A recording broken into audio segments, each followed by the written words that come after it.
আমি ওখানে আছি, তুই বেকার রাখালকে তুই বকাবকি করছিস, রাখালকে বকাবকি করছিস। আমি ওখানে আছি, তুই আমাকে 25 টাকা। তো বন্ধুরা, আমরা এই মুহূর্তে রয়েছি পাঁশকুড়া থানার অন্তর্গত মাহান্দাটাতে, সেই প্রাচীন শিব মন্দির। এই নদীটা কংসাবতী, যে নদীটা এই দেখা যাচ্ছে পাশে, কংসাবতী নদীটা তখন আরো অনেক দূরে ছিল। তো চাঁদ সওদাগর এখান দিয়ে যখন যাচ্ছিল, যেতে যেতে দেখলো এই জায়গাটা সমতল ভূমি আছে, কিছুদিন বিশ্রাম নেওয়া যেতে পারে। ওই জন্য সে কিছুদিনের জন্য এখানে বিশ্রাম নেয়। কিন্তু তার নীলগাই দেখলো যে নীলগায়ের হঠাৎ দুধটা কমে যেতে লাগে। তখন সে রাখালকের উপর খুব বকাবকি করলো যে তুই নীলগায়ের দুধ কি বিক্রি করে দিচ্ছিস বা না খেয়ে নিচ্ছিস। একে বকাবকি করতে রাখালের খুব মনে দুঃখ হয়।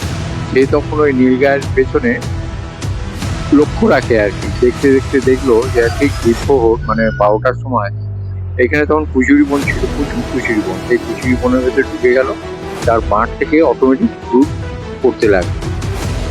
এই দিকে তো সে স্তম্ভিত হয়ে যায়। তো সেই দিনকে রাত্রিবেলায় চাঁদ সওদাগরকে স্বপ্ন হয় যে আমি ওখানে আছি, তুই বেকার রাখালকে তুই বকাবকি করছিস, রাখালকে বকাবকি করছিস। আমি ওখানে আছি, তুই আমাকে 25 টাকা। সে ওই গর্ত খুলে বাবাকে 25টা করে দিয়ে ও তো যেমন ব্যবসা করতে যায় ব্যবসায় চলে যায়। এটাই কিন্তু বাবার সেই পবিত্র পুকুর। পুকুরটাতে 16 জন ভোক্তা, 2 ঠাকির আর বামুন ওইখানে গিয়েছিল। কিন্তু এমন একটা টান আসে পুকুরে, সেই টানে ওরা সে পুকুরের ভেতরেই চলে যায়। আজ পর্যন্ত তাদের কোনো মানে ওই খুঁজে পাওয়া যায় না।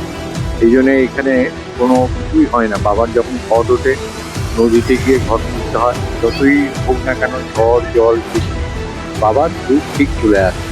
শ্মশানে হয়তো মরা সব কামাই যাবে, কিন্তু বাবার দুধ পর্যন্ত এখনো পর্যন্ত কামাই হয় না।